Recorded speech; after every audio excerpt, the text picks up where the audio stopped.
다 같이 사도신경으로 우리의 신앙을 하나님께 고백하겠습니다. 나는 전능하신 아버지 하나님, 천지의 창조주를 믿습니다. 나는 그의 유일하신 아들, 우리 주 예수 그리스도를 믿습니다.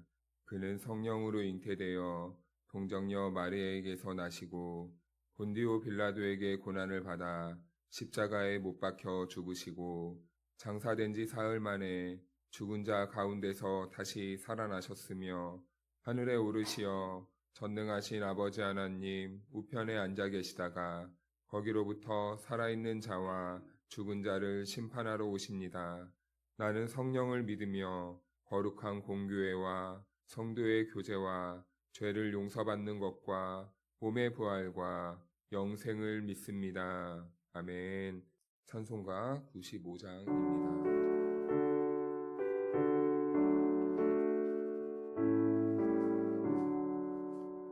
나의 기쁨 나의 소망 되시며 나의 생명이 되신 주 밤낮 불러서 찬송을 드려도 늘 하신 마음 뿐일세.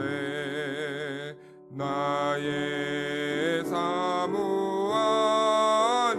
선한 목자는 어느 꽃다운 동산에 양의 무리와 늘 함께 가셔서 기쁨을 함께 하실까. 길도 없이 거친 넓은 들에서 갈 길 못 찾아 애쓰며 이리저리로 헤매는 내 모양 저 원수 조롱하도다. 주의 자비롭고 화평한 얼굴 모든 천사도 반기며 주의 놀라운 진리의 말씀에 천지가 화답하도다. 나의 진정 사모하는 예수님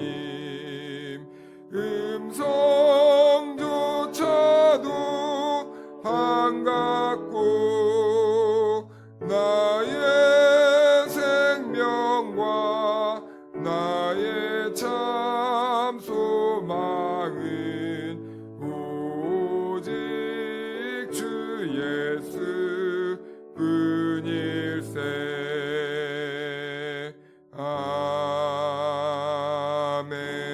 아멘. 오늘 이 새벽 우리에게 주신 하나님의 말씀은 출애굽기 22장 20절에서 31절 말씀입니다. 여호와 외에 다른 신에게 제사를 드리는 자는 멸할지니라.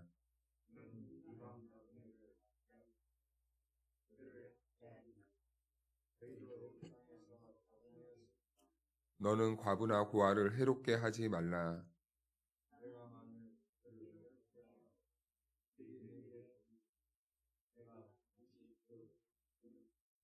나의 노가 맹렬함으로 내가 칼로 너희를 죽이리니 너희의 아내는 과부가 되고 너희 자녀는 고아가 되리라.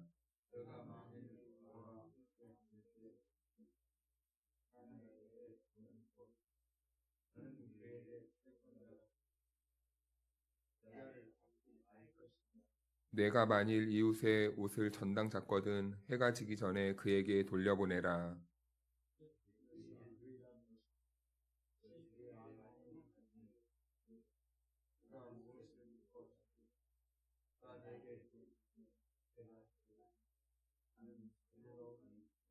너는 재판장을 모독하지 말며 백성의 지도자를 저주하지 말지니라.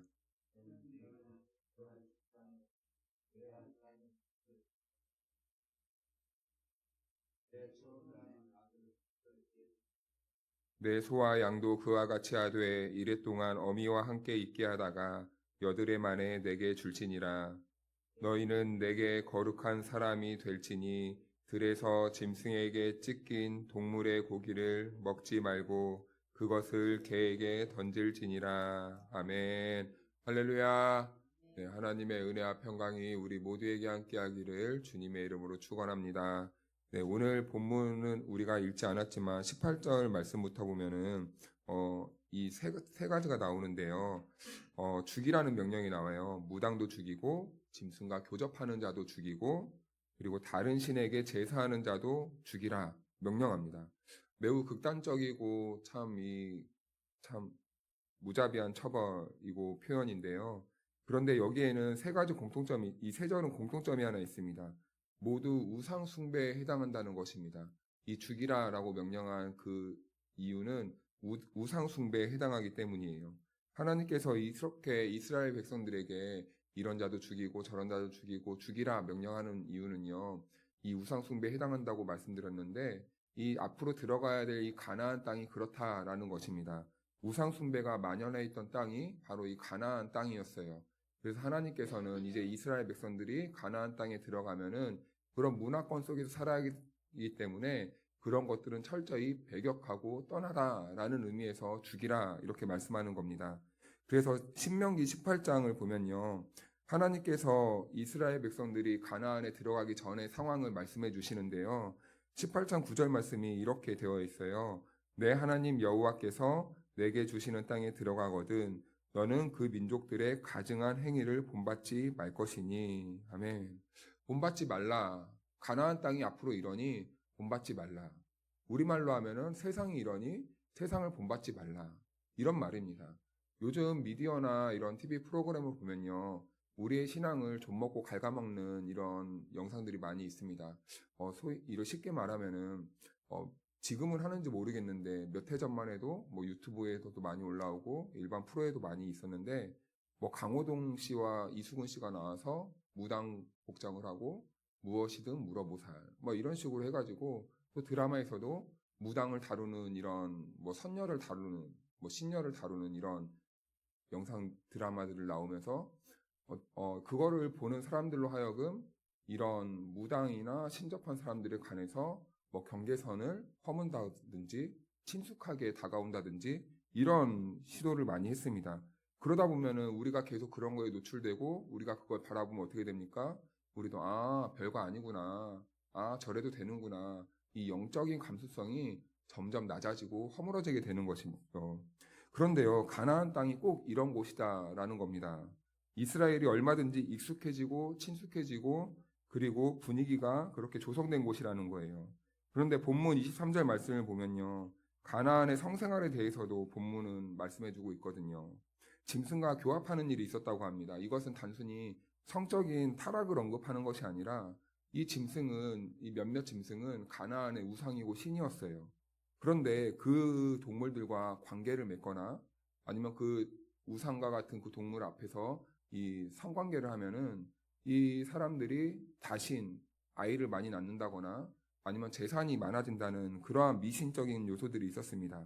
그래서 20절 말씀을 보면 여호와 외에 다른 신에게 제사를 드리는 자는 멸할지니라. 이렇게 하나님께서는 이스라엘 백성들에게 경고하시고 말씀해 주시는 것이죠.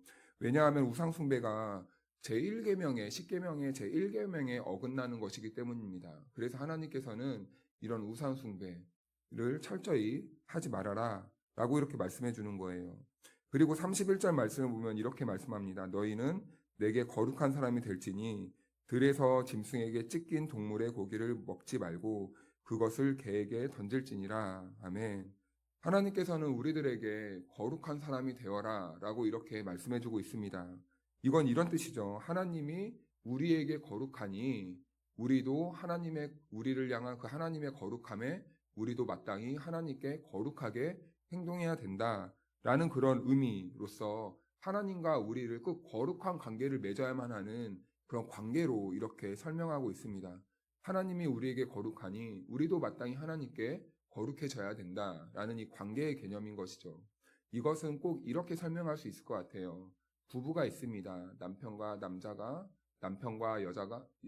이 아내가 서로 사랑해서 결혼을 했습니다. 그런데요, 남편이 아내에게 거룩하지 않고 여자가 남편에게 거룩하지 않다면 이 부부 관계가 성립할 수 있겠습니까? 성립할 수 없는 것입니다.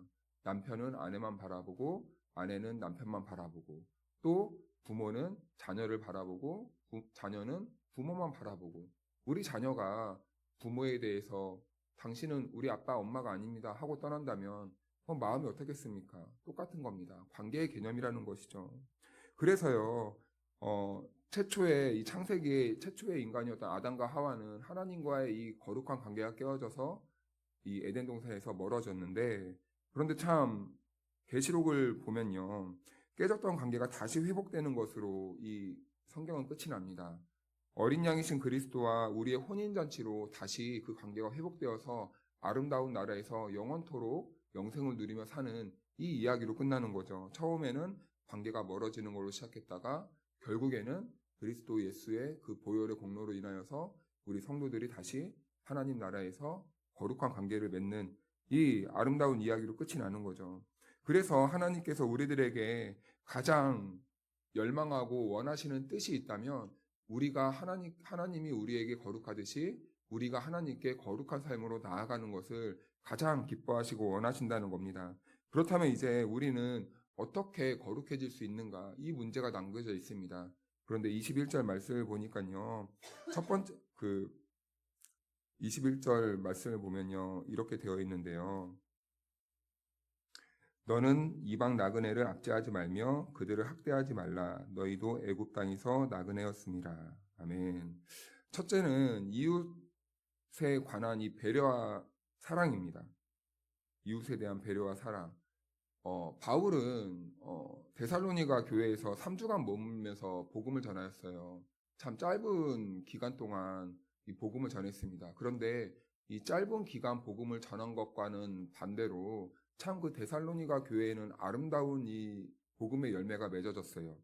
교회가 힘들어졌습니다. 성도들에게 참 많은 환난과 고난이 있었습니다. 그런데요, 희한한 일이 발생했죠. 그 고난과 환난을 이겨내기 위해 서로 사랑을 하더라는 겁니다.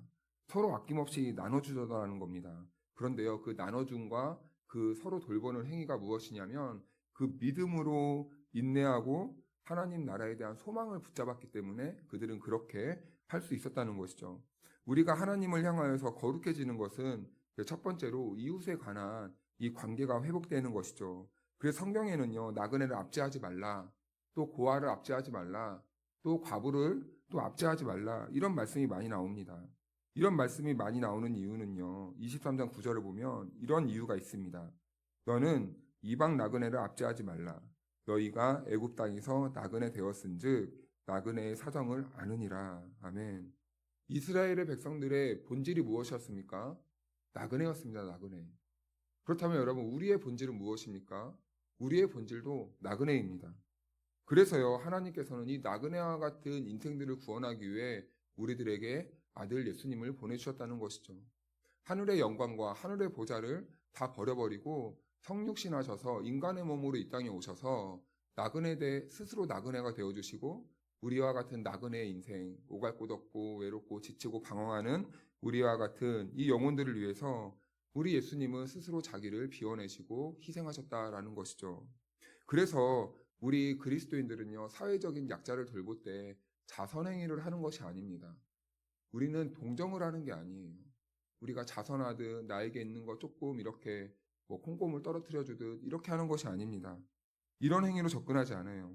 이 돌봄은요, 구원의 선포가 선명하게 드러나도록 우리는 그들을 성심껏 돕는 것입니다. 그래서 돌봄은요, 이중적인 모습이 드러나 있어요. 첫 번째는 고백인데요. 하나님, 우리가 나그네였습니다. 우리가 바로 애굽 히브리인들과 같이 애굽에서 종살이하던 나그네였습니다. 그리고 우리는 죽을 수밖에 없었던 그 나그네였습니다. 그런데 어린 양의 피로 우리가 구원받고 살아났습니다. 구원을 얻었습니다. 그래서 이스라엘 공동체가 이 어려운 이웃들, 이 나그네와 또 고아와 과부를 도와야 되는 그 이유는요, 구원받은 은혜에 대한 이 감사의 표현이었던 것입니다. 우리들도 어려웠기 때문에 하나님께서 우리들을 구원해 주셨는데, 이제는 우리가 그 하나님의 은혜에 대해서 우리가 보답하는 삶으로 살겠습니다. 이런 감사의 고백이 담겨져 있는 게 구제라는 것이죠. 그리고 둘째는요, 그 은혜를 알지 못하는 사람들이 있습니다. 세상에는 아직 하나님께서 나그네된 인생들에게 구원을 선포하시고 구원해냈다는 것을 모르는 사람들이 있는 거예요.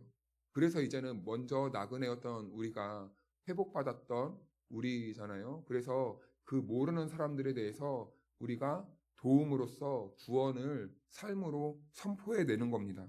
즉, 교회는 선교를 통하여서 복음을 전하는 것이죠. 그들에게 이 복음을 물질에 담아서 여러 가지 형태로 담아서 가난한 사람, 고아와 객가 이 나그네들에게 이렇게 전하는 겁니다. 그래서 이 구체적인 표현이 구제와 돌봄이라는 것이죠. 그래서 오늘 이 내용을 정리하면 첫 번째는 우리가 어려운 이웃들에게 마땅히 사랑의 선을 행해야 되는 이유는 첫 번째는 하나님에 대한 은혜 때문이고, 그리고 두 번째는 복음을 알지 못하는 자들에게 우리가 이런 구제 사업을 통해서 복음을 전하는 것이라는 것입니다. 이것이 우리 신앙인들의 굵직한 메시지가 되어야 되는 것이죠. 네, 그래서 성도의 삶의 이유는요, 선교와 구제를 위한 삶이라고 해도 사실은 과언이 아닙니다. 우리가 어려운 사람들에게 복음을 전하는 것도 선교고 구제입니다. 우리는 나그네 되었던 자였기에 그들을 돌아보는 삶으로 존재해야 되는 것이죠. 하나님께서는 그래서 나그네 된 우리들을 먼저 구원해 놓으신 것입니다. 그리고 이러한 삶을 기초로 할 때 우리는 비로소 하나님의 성품에 참여하는 자들이 되는 것입니다.